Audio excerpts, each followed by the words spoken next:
Hi everybody, this is Janet D, the PT. As a licensed physical therapist, you are joining in on my journey of becoming undiabetic.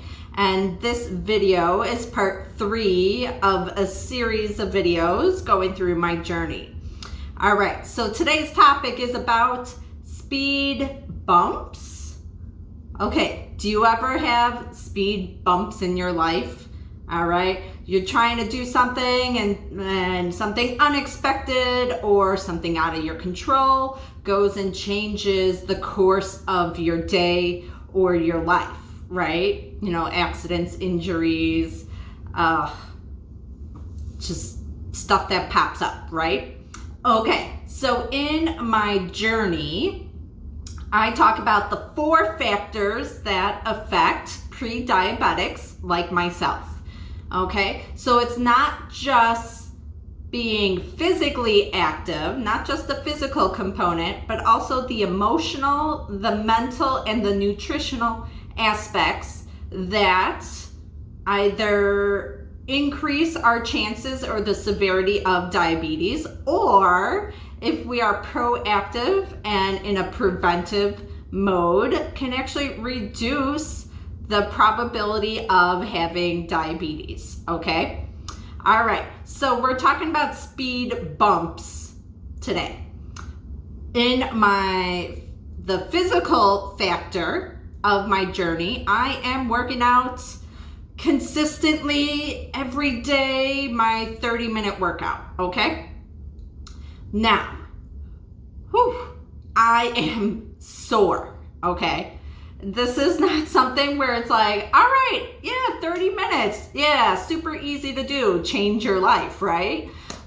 I'm sore, okay? My hamstrings are on fire. I'm sore. But as a licensed physical therapist, I know that in order to grow, in order to change your body, you have to put that stress on it in order to grow, okay? So in order for my muscles to run more efficiently and effectively and move effectively, I need to put them in those positions, right? Okay, so that's why I'm sore, okay? Because I am asking my body to adapt to the new physical stress of an exercise program, okay? But, oh man, don't let the soreness stop you, okay? Actually, one of the best things to reduce muscle soreness is to keep moving, okay? Don't be afraid to move. It really is good for you, okay? All right, so we're going into speed bumps week, right? And then I think about what's going on mentally during my journey. Guess what? I got great news. Guess who is sleeping better? Yeah, me. How many times have I gotten up with insomnia this past week? Guess what? Once. So I went from 3 nights a week to just once this week. And you want to know something? Guess what? When I slept better, the rest of the day went so much easier. Like magically, the kids, their little quirks and their concerns and their 1,000 times of saying mom really didn't wear on me, okay? Because I got a great night's sleep, okay? So really one of the great mental factors for this week's video is focus on sleep. It really, give your body that time to recover and to just decompress, okay? All right, so what's going on as my emotional factor this week? I know, I'm just as shocked to tell you guys, okay? But my husband has been seeing me consistently move, and guess what? Now he wants to join in on my journey, okay? Now he wants to be healthy and fit again, okay? And wow, how great is that? Because when you get that emotional support and that reinforcement from others, guess what? Great things can happen.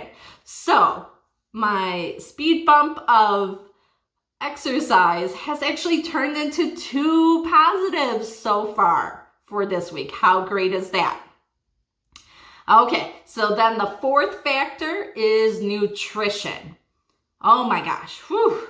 As a diabetic or as a pre-diabetic, nutrition is obviously huge in how your body is processing the sugar being brought in and how it's going to deal with the stress, the hormones, and the sugar and all that commotion going on in your body, right? So, now that my husband is getting on board, we are now addressing the nutrition aspect of meal planning, okay? Gosh, I hate when people tell me that I need to meal plan, okay? Because it's forcing something on me that makes me uncomfortable or makes me responsible, okay? Like, I did not have home ec growing up. I did not have a home ec class in school, and, you know, like, my family life was very chaotic, and that just wasn't a high priority, right? Well, guess what? Now it's biting me in the butt, okay? Because I have to like come up with all these different meals. I got to come up with something that's kid friendly, right? Or something to get them to follow through, right? And gosh, if you guys have any great suggestions, go ahead, drop it down. So then that way, like, hey, I can learn too. Okay.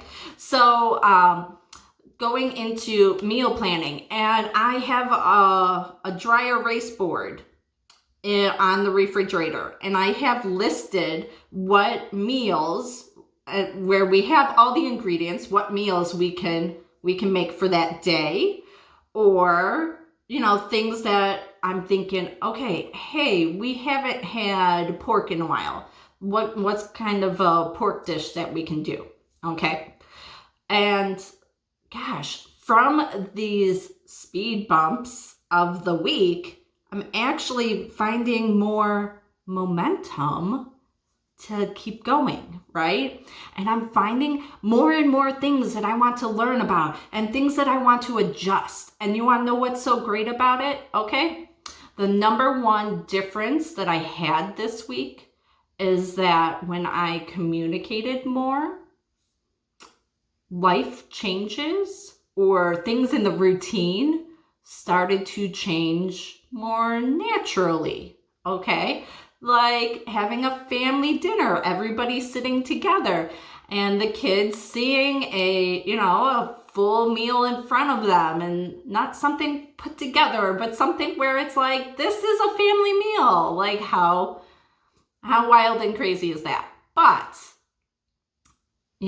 from change can bring on better differences, right? Okay, so thinking about, imagine a snowball, okay? So I've already started my snowball, right?